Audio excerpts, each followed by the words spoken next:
En nombre del Padre, y del Hijo, y del Espíritu Santo. Amén. Ven Espíritu Santo, llena los corazones de tus fieles y enciéndenos el fuego de tu amor. Envía, Señor, tu Espíritu y todo será creado y se renovará la faz de la tierra. Espíritu Santo, fuente de luz, ilumínanos. En nombre del Padre, del Hijo y del Espíritu Santo. Amén. Sean todos bienvenidos a este nuestro último tema del curso de Cuestiones de nuestra Fe, mes de junio. Este tema, es posible que Judas se haya salvado. Eh, Algunos, lo voy a decir así, lo tienen ya resuelto. Ya saben cuál es su veredicto, ya saben cuál es el final de la historia. Otros siguen todavía pensando, siguen todavía pues ahí razonando, argumentando intelectualmente desde la misma fe para ver si es que Judas se salvó o si Judas se condenó, ¿verdad? Y es que tengo que decirles de entrada que cuando algunos se preguntan por el final de Judas, quiero que sepan que en realidad, esto que voy a decir lo hemos comentado antes, en realidad la Biblia no nos dice el final de Judas. Y ustedes me podrán decir, pero cómo no, si allí viene perfectamente claro que se suicidó y demás. Vamos a hablar un poquito sobre eso, pero más adelante y de pasada, porque como acabo de comentar, eso en otros cursos lo hemos comentado ya. Ahorita la pregunta es esta, ¿es posible que Judas se haya salvado? Y dentro de la escritura hay una frase que vamos a llamarla así, una frase enigmática de Jesús. Esta frase tan enigmática, de entrada, la conocemos muy bien, aparece, lo voy a comentar de momento, en el Evangelio de Mateo, pero ya saben que vamos a ir variándolo un poquito. Aparece en los sinópticos para empezar, ¿no? Pero quiero que lo leamos con Mateo, que es de alguna manera lo mismo que dice Marcos, pero van a ver. Y dice Mateo 26-24, por si alguien quiere buscarlo, por supuesto. Están en la última, en el contexto es la última cena, y entonces ya saben ustedes que dice Jesús, pues alguno de ustedes me va a traicionar, ¿verdad? Y entonces empiezan a preguntarse quién será y todo esto, pero vean la frase que dice Jesús. Dice, el Hijo del Hombre se va, como está escrito de él. Pero ay de aquel por quien el Hijo del Hombre es entregado. Y aquí está la frase, más le valdría a ese hombre no haber nacido. Imagínense entonces que Jesús, nuestro Señor, el que es representante del amor al extremo, diga de alguien que mejor le hubiera sido no haber nacido. No, pues entonces, pobrecito de ese. Entonces, pues esta frase echó a volar la imaginación de muchos. Y por algo la quise hablar primero de Mateo. Porque en su comentario bíblico internacional, San Jerónimo, el autor Raymond Brown, que lo hemos seguido varias veces en este canal, en estas entregas, él tiene el comentario a Mateo 26-24 y fíjese lo que dice. La condenación del acto de Judas es la más severa que aparece en todos los evangelios. Esta condenación que hace Jesús es la más severa, pero así total, ¿no? La muerte de Jesús es inevitable, como está escrito, pero no era inevitable que le entregara uno de sus discípulos. Híjole, qué afirmación de Raymond Brown, bueno, o qué análisis de Raymond Brown, biblista, especialista, vaya, ante esta frase de Jesús, ¿no? A mí lo que me impactó de esta parte fue la muerte de Jesús es inevitable. Es decir, Jesús tenía que morir, porque para resucitar hay que morir, ¿verdad? Pero dice lo que no era inevitable. Voy a decirlo de otra manera. Lo que era evitable, lo que sí era evitable, es que lo entregara a uno de los suyos. Uf. Entonces, ahí dice uno, empieza a tratar un poquito quizá con el plan de Dios y todo esto, y bueno, pues, híjole, ahí se ve que fue algo muy duro, ¿no? Muy duro. Y un segundo testimonio que presento de momento en esta primera expresión es del padre Jorge Lori, que en paz descanse también. Eh, bueno, estamos aquí en Jalapa, Veracruz, y aquí en alguna de las ocasiones que vino, tuvimos la oportunidad de ir a escucharlo, pero en una plática más bien no tan abierta, sino al interior, era para grupos de la parroquia, así, no, repito, no para todos los feligreses en ese sentido.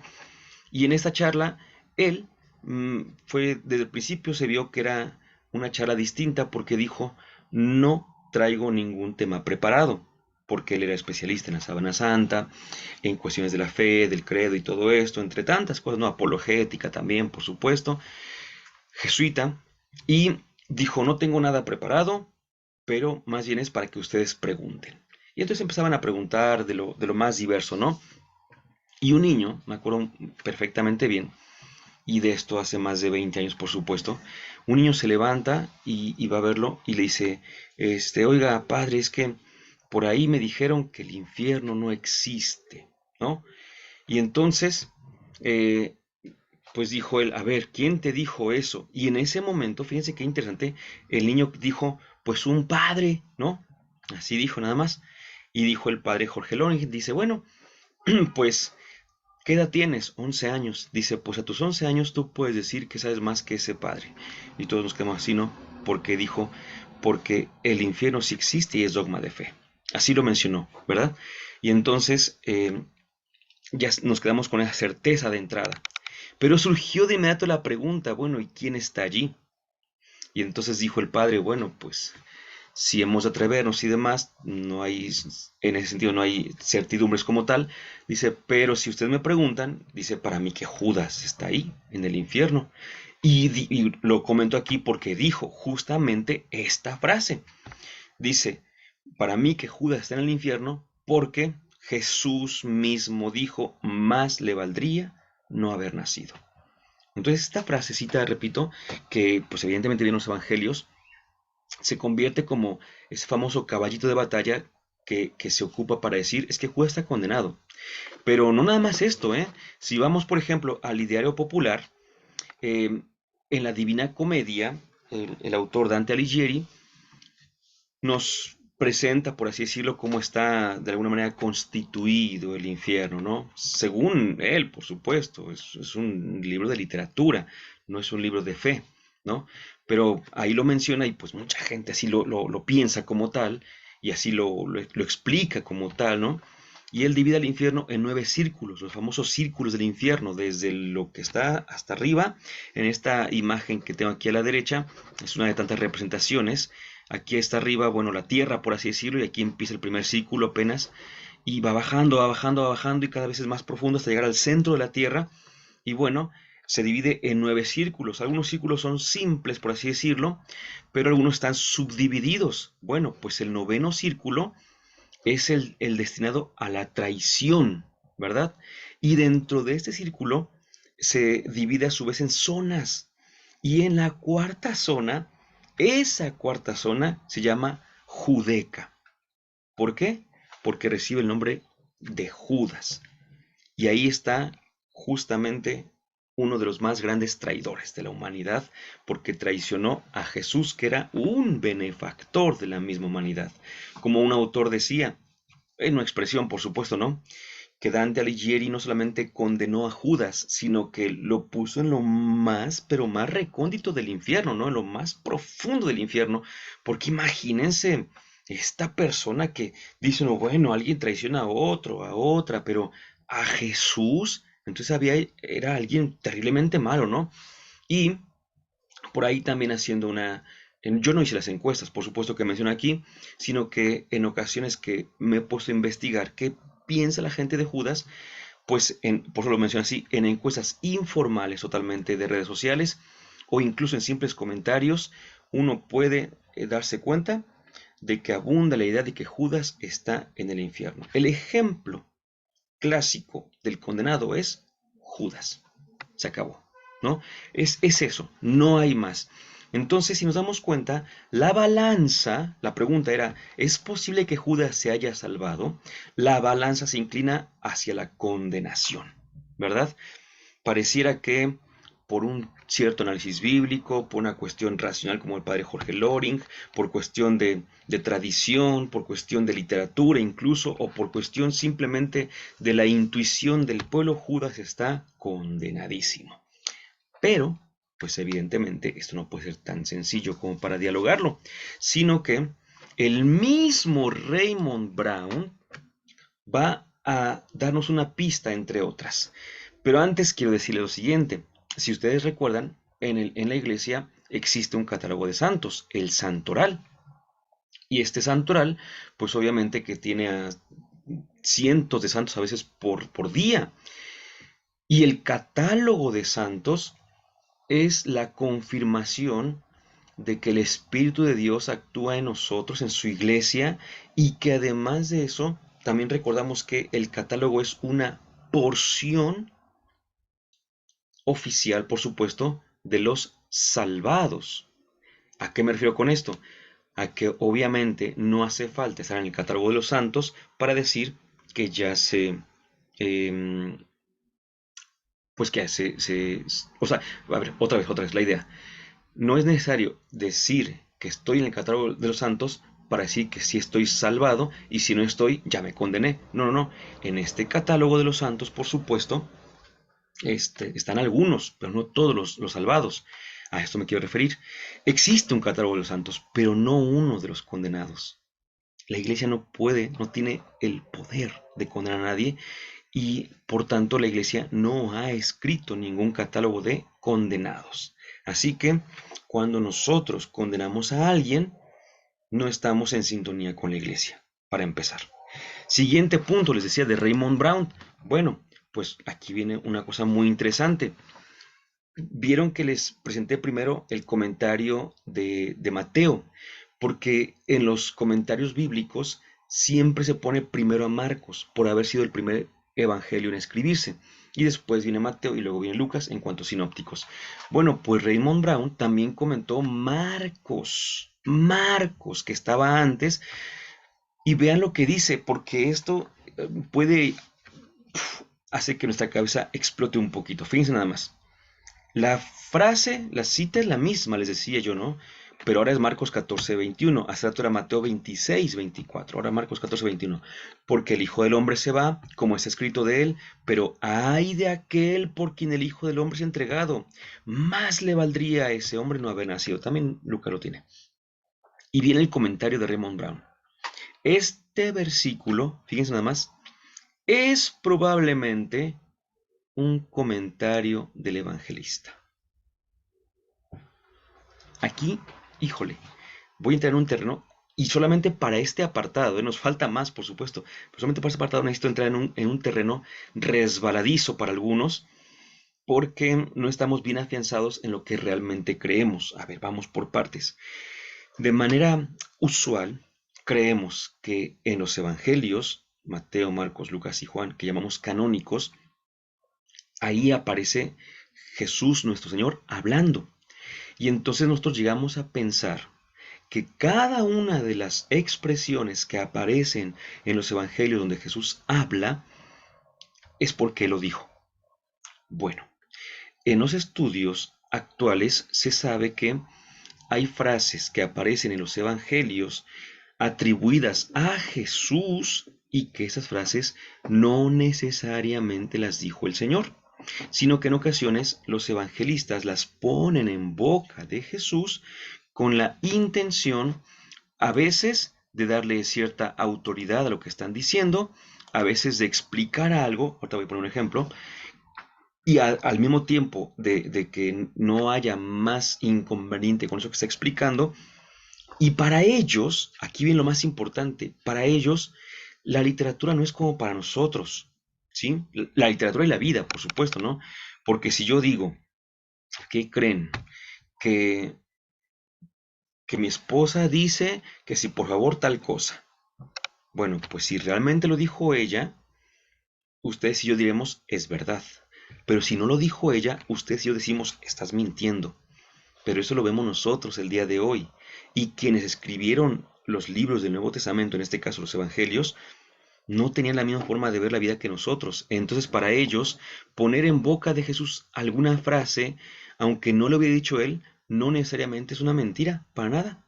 Entonces, ahí está el asunto. Y les iba a poner un ejemplo. Pues el clásico es el bautismo de Jesús. Si nosotros vemos el bautismo de Jesús, veremos que según San Marcos, pues Jesús se bautiza allá, pero según San Mateo hay hasta un diálogo. Pues soy yo el que debía ser bautizado por ti y ahora vienes tú a bautizarme. No, déjalos para que toda la ley se cumpla. Dicen los estudiosos, ese diálogo no es histórico, pero sí es verdadero. No es histórico porque como tal, así exactamente el día jueves a las 3 de la mañana, a las 10 de la mañana, pues no pasó como tal, ¿no? Pero es verdadero porque lo que ahí contiene es certeza de fe, ¿no? Entonces, ese diálogo entre Juan Bautista y Jesús se dio, pues históricamente no. Entonces, el evangelista Mateo en este caso incluyó una frase y se la atribuyó a Jesús, pero eso, repito, en aquella cultura no es mentir, en aquella cultura no es aprovecharse de nada, en aquella cultura era algo muy usual. Y bueno, si quieren ustedes hacer un ejercicio, simplemente vean las últimas palabras de Jesús. Ya ven que siempre hablamos de las 7 palabras de Jesús en la cruz. Pues revisen evangelio por evangelio y verán que a veces muere gritando, a veces muere diciendo una frase muy bonita, a veces muere diciendo otra frase. Entonces dices, pues ¿cuál dijo al final, no? Pues resulta que cada evangelista puso en boca de Jesús alguna frase también, ¿no? Pero eso es únicamente para solventar la afirmación que hicimos. No todas las frases que vienen en el Evangelio atribuidas a Jesús son real o históricamente de él. El contenido, la verdad de la misma frase es indiscutible, ¿sí? La inspiración misma para poner esa frase, indiscutible. Entonces, ¿qué quiero decir con esto? Que la famosa y enigmática frase de Jesús, condenatoria, pues probablemente no la dijo Jesús. Y si yo me basaba en esa frase para decir, es que Jesús dijo, más le valdría no haber nacido, y para que lo dijera Jesús ya es porque lo estaba condenando, pues que probablemente no lo dijo él. ¿Sí? Es lo que los estudiosos han llegado a afirmar el día de hoy. ¿Y cómo se dan cuenta de esto? Bueno, aquí viene una cosa importantísima. Recuerden que la muerte de Jesús tuvo muchas. Estoy extendiendo un poquito, permítame, regreso rápido, regreso rápido. La muerte de Jesús tuvo muchos peros para que fuera Jesús aceptado como el Mesías, porque decían es que murió de una manera muy rara para nosotros, ¿no? No podemos aceptarlo porque su muerte no concuerda con lo que esperábamos. Entonces los cristianos lo que hicieron fue empezar a buscar y a indagar en los libros de los profetas y de los salmos, incluso más los salmos, para ver si por ahí había algún indicio que hiciera alusión justamente a la muerte de Jesús tan terrible.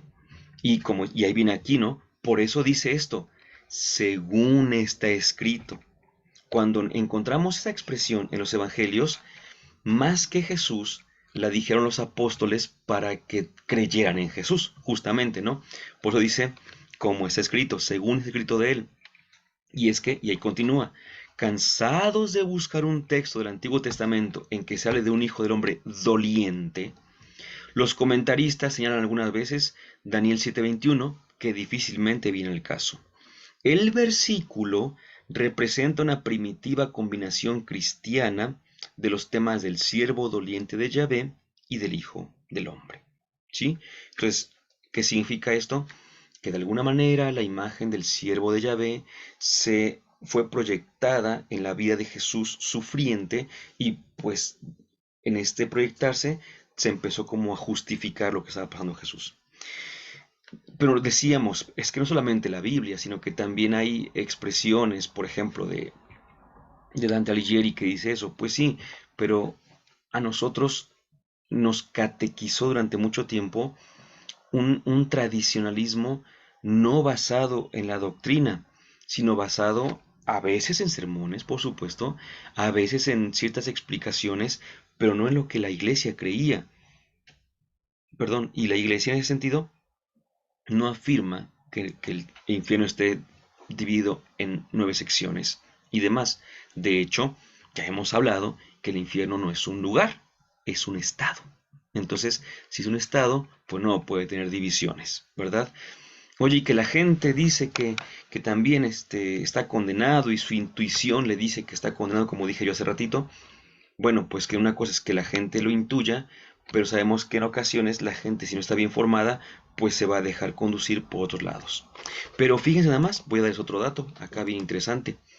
Seguramente, pues todos conocemos a Santa Faustina, Sor Faustina Kowalska, ¿verdad? O Kowalska. Y ahorita van a ver por qué la vamos a mencionar. Em, bueno, aquí hay 5 puntos que hablar sobre ella y van a ver, dicen, ¿qué tiene que ver esto con lo que estamos hablando? Van a ver, van a ver.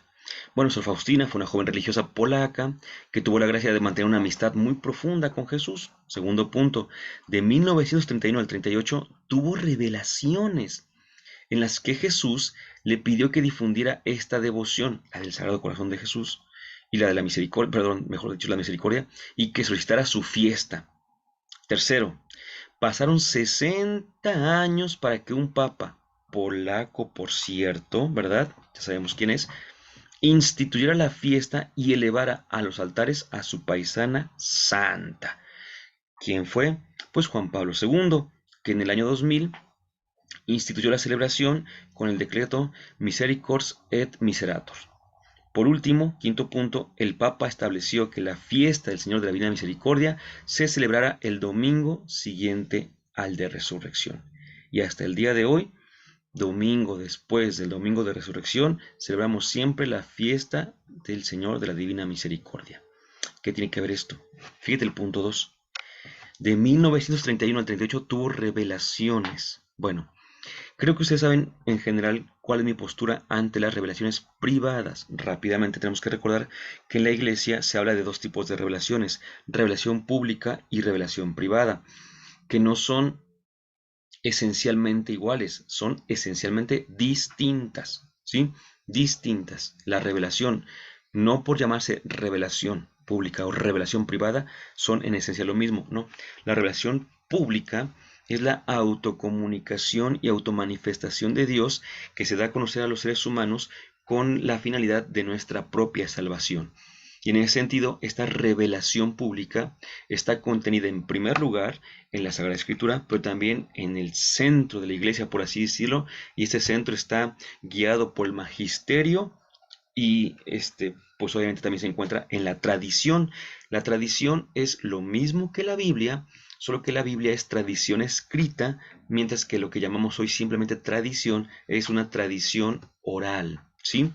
Pero es lo mismo, el mismo que habla, es el mismo que escribe, pues es el mismo. Entonces la tradición habla y la tradición escribe, la tradición oral, la tradición escrita, la sagrada tradición, la Biblia, ¿sí?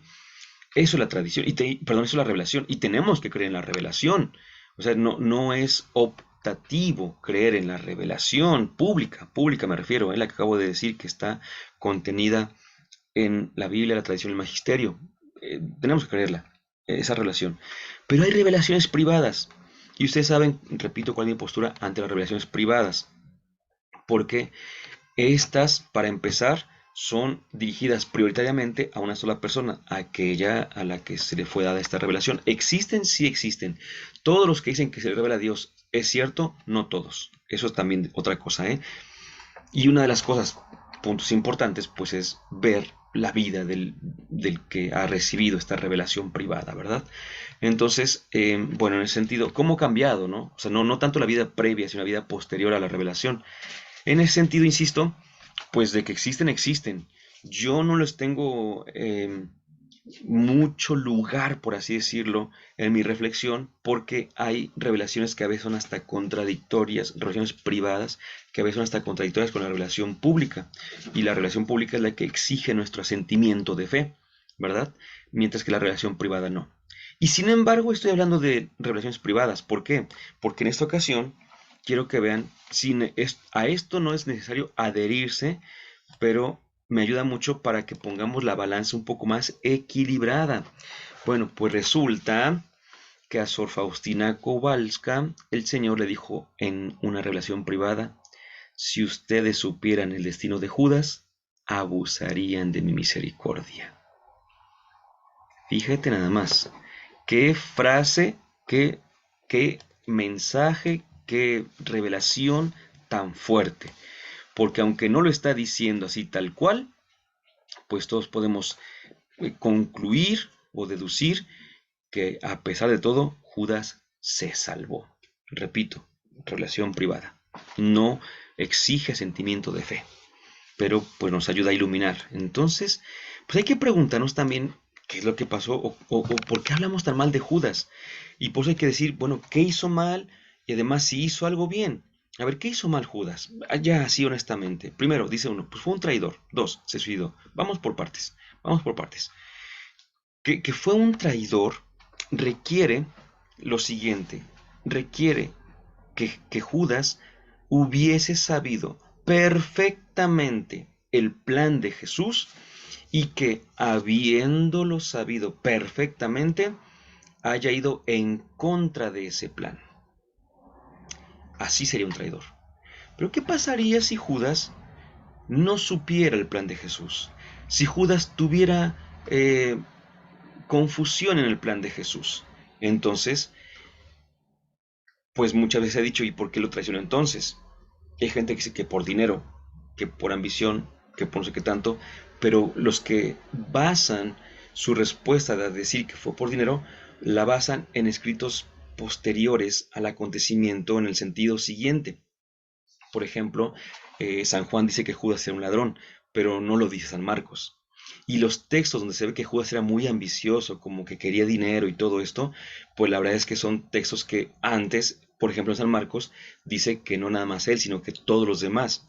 Es decir, si lo aplicamos a Judas, tendríamos que aplicarlo a todos los demás también, no solamente a él. Entonces, como que fue un traidor, más bien actualmente se dice que estaba confundido. ¿Sí? Es decir, que no había entendido el plan de Jesús y que en ese sentido lo que quiso fue, lo vamos a decir más adelante, fue apresurar el plan de Jesús, no ir en contra de este plan. Aquí hago obviamente un paréntesis para que no se vaya a confundir con el famosísimo Evangelio de Judas, ¿no?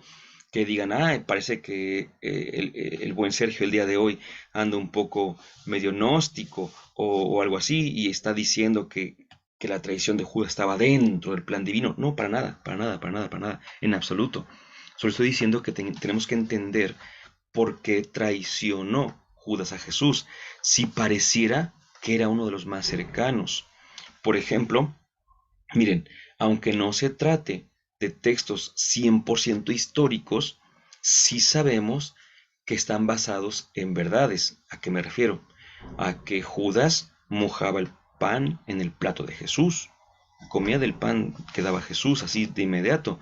Eso es una característica de mucha confianza en aquellos lugares y en aquellos tiempos. Judas se entendía con Jesús de una manera muy interesante. Los demás no entendían cuando Jesús y Judas hablaban a veces entre ellos. Y no es que hablaran otro idioma, sino que hablaban como con cierta clave y ellos se entendían.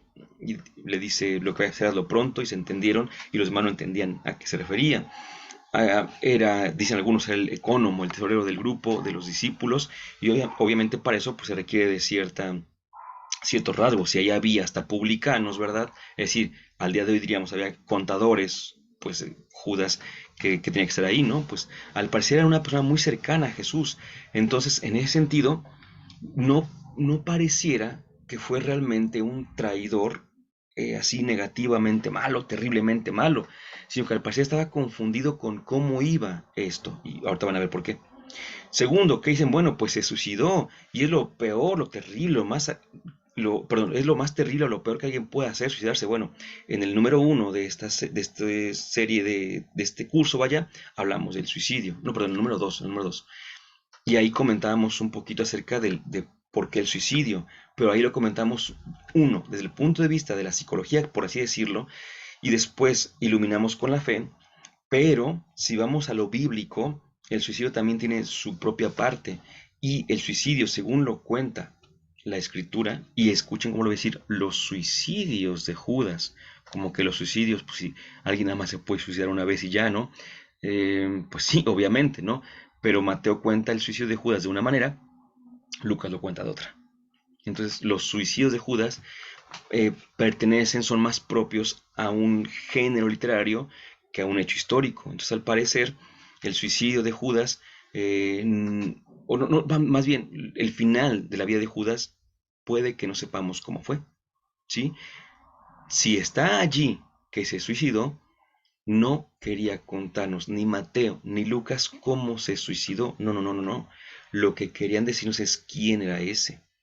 Y al saber quién era ese, se revelaba mucho más quién es Jesús. Así que, por eso hay que tener bien, bien claro que el Evangelio era de Jesús, no de Judas, y menos de la muerte de Judas.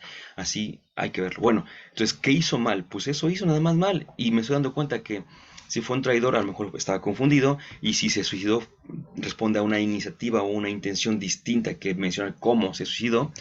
En cambio, yo sí puedo decir que Judas fue llamado por Jesús. Y ahí lo dice Marcos 3:13 y sus paralelos. Subió al monte, llamó a los que él quiso y pues los mandó, ¿verdad? Primero estuvo con ellos, les enseñó y los mandó a predicar. Entonces Judas fue un evangelizador también.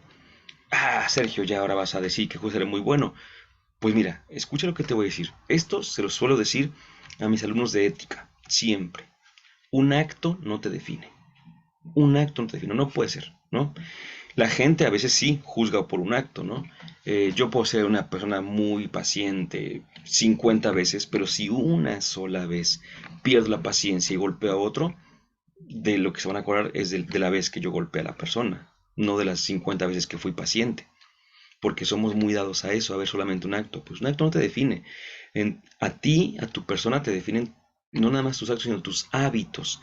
Y los hábitos son los actos repetidos, constantes. Entonces, ahí sí yo puedo decir, si yo, por ejemplo, soy jefe de una empresa y alguien cito a junta a las 9 y alguien lleva 9:30, yo digo, esta persona es impuntual. Yo que sé que a lo mejor esta persona es la primera vez en 20 años que llega tarde y eso porque tuvo un accidente y no pudo comunicarse porque ya ven que se junta a veces todo, no tenía teléfono, lo que fuera, no se pudo comunicar y llega tarde. Yo no puedo decir que esa persona es impuntual por esa única vez. La estoy definiendo por un acto nada más. Repito, puedo llevar 20 años siendo la más puntual y la ejemplar para todos, y todos podrían decir, no, no, jefe, no es impuntual. Para mí es impuntual. Sería muy injusto, ¿no? Entonces Judas estuvo con Jesús entre 2 y 3 años, por así decirlo, y estuvo aprendiendo con él, ¿no? Estuvo escuchándolo, estuvo compartiendo su mensaje, fue servidor de Jesús, fue discípulo de Jesús, y si dejó todo por seguirlo, fue creyente de Jesús. Entonces no podemos decir, mira todo lo que hizo Judas, mira todo lo que hizo, y de repente, ahora sí es un traidor, ambicioso, ladrón, avaro, no sé qué tanto, es malo, lo peor. No, no, no, no, tranquilos, tranquilos, porque en ese sentido no conocemos el corazón de Judas. Yo lo que quiero es que no seamos de fácil juicio, porque si alguien en este momento me abría en una visión, ¿no? El Señor me dice, mira a Judas, y que de veras estuviera en el infierno, yo diría, bueno, pues por lo visto, sí se condenó, obviamente, ¿no? Pero pero no voy a decir se condenó porque entregó a Jesús. Se condenó por más cosas, por supuesto, no nada más por eso, ¿no? Y ahorita van a ver a qué me refiero. Y actualmente se afirma que Judas amaba mucho a Jesús y que por eso lo entregó, que de hecho es una palabra que es más cercana a la traducción, entregar más que traicionar. ¿Cómo que lo amaba mucho? Pues resulta que al parecer Judas no entendía muy bien cómo Jesús estaba trabajando, pero sí sabía lo que Jesús iba a ser el rey, iba a ser el Mesías. Entonces Judas al parecer se desesperó, según una postura actual, una propuesta actual. Al parecer se desesperó porque Jesús no podía terminar de ser el rey para todos y dice, pues le voy a dar un empujoncito, ¿no? Y ese empujoncito fue, voy a buscar a las autoridades para que de esta manera pues lo aprecien y ya él salga adelante, ¿no? Y resulta que Judas estaba esperando, según esta propuesta, estaba esperando que cuando llegaran las autoridades, bajaran los ángeles y Jesús se defendiera y empezara a instaurar el reino. ¿Y cuál va a ser su sorpresa? Que Jesús se deja apresar, ¿no? Entonces dicen estos autores actuales, eso es lo que hizo que Judas se suicidara o desapareciera, mejor dicho, ¿no? Y no se volviera a saber nada más de él. Para los demás, Judas quedó como el ejemplo, el paradigma del traidor, del malo, de lo peor, ¿no? Pero si somos un poquito más serenos, ¿verdad? podríamos decir, hay que tener en cuenta muchas, muchas más cosas más que solamente esa. Hace mucho tiempo em, se pensaba, ¿no? Que si alguien había sido muy malo toda su vida, muy, muy, muy malo, pero que en el último instante se arrepentía, entonces, pues se salvaba. Y si alguien había sido muy, muy, muy bueno, muy bueno, muy bueno, y en el último momento hacía un acto terrible, los legalistas decían, pues ni modo, se condenó, porque hizo algo terrible, ¿no? Hizo lo peor que podría haber hecho cualquiera, se condenó. Y otros decían, no, no, no, pues al contrario, se salvaba. Y uno dice, pues está salvando a los malos de toda la vida, que en el último momento se convierten, y está salvando a los buenos de toda la vida. O sea, para ti todos se van a salvar entonces.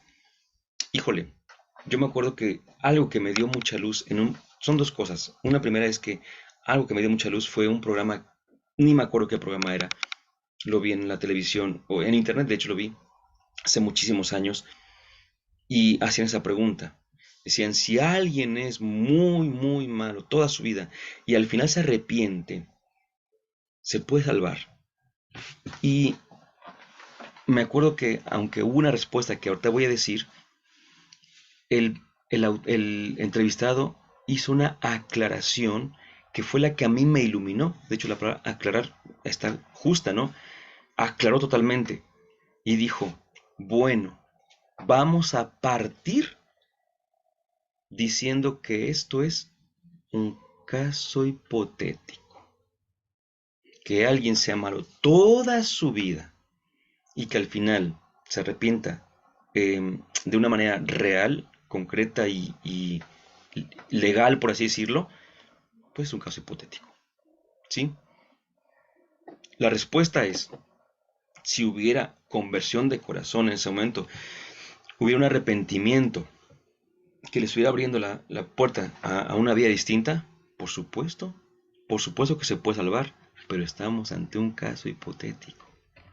Y es que la experiencia de la cercanía de la muerte a veces nos invita a una supuesta conversión, pero que no es conversión en el amor, sino por el temor a condenarse, justamente.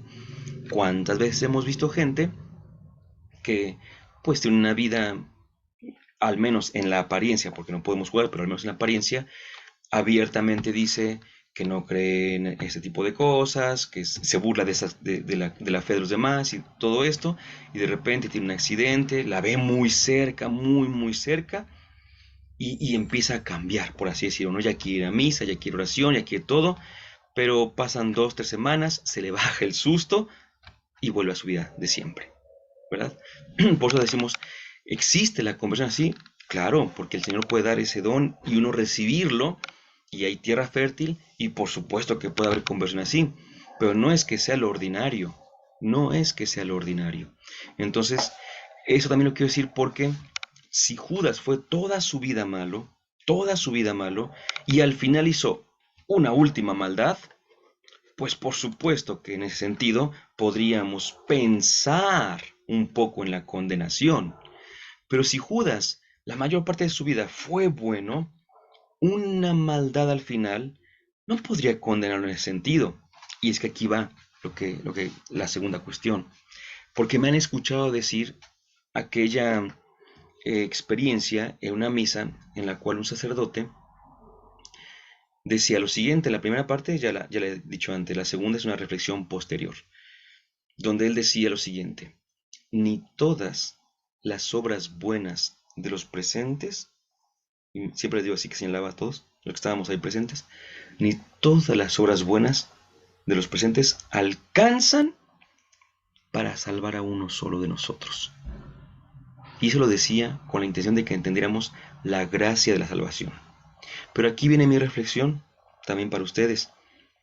Porque si ni todas las obras buenas de los presentes o de quienes estemos allí alcanzan para ganar una salvación, porque la salvación es gracia, pues ni todas las obras malas alcanzan para condenar a uno solo. ¿Qué disparate está diciendo Sergio? No, no es disparate. Es que quiero que entendamos una cosa. Quiero que entendamos que el infierno, la condenación eterna, es un estado de autoexclusión.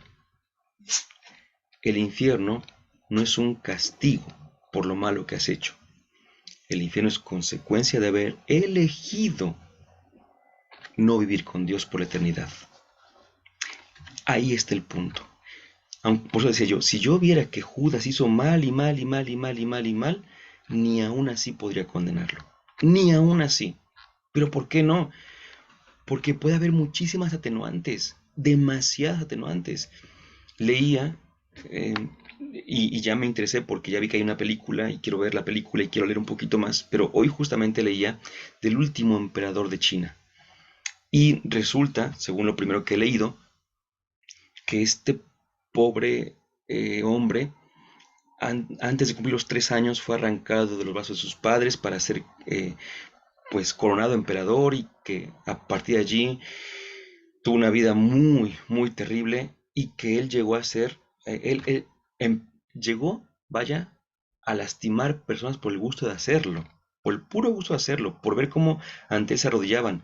Pero cualquiera que estuviera leyendo, siguiendo la lectura, se daría cuenta de que eso es consecuencia de todo lo que vivió, de todos los traumas que tuvo, y dices, es que las decisiones que él tomó al final, aún siendo malas, aún estando equivocadas, aún estando lastimando gente, esas decisiones no fueron 100% libres, porque hubo muchos condicionantes en su vida.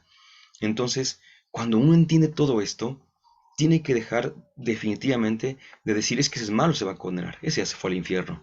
No, mira, primero Dios quiera que nunca nos toque condenar a nadie o juzgar a alguien, porque nos vamos a equivocar. No somos quien para juzgar a nadie, porque no conocemos la vida total de las personas. Entonces con Judas pasa exactamente lo mismo. Muchos lo condenan por el hecho de lo que hizo. Pues a veces hemos hecho cosas peores nosotros, ¿no? Y no nos condenamos. ¿Por qué? Porque nos conocemos un poquito más de lo que conocemos a Judas. Ahora, ¿lo estoy rescatando, lo estoy salvando a Judas? No, la verdad es que no sé dónde esté Judas, pero si me preguntan, quisiera que sea salvo, por supuesto, porque desear la condenación de cualquiera de mis hermanos me haría a mí peor de todo lo que ellos pudieron haber hecho. Dulce Madre, no te alejes, tu hija de nosotros no apartes.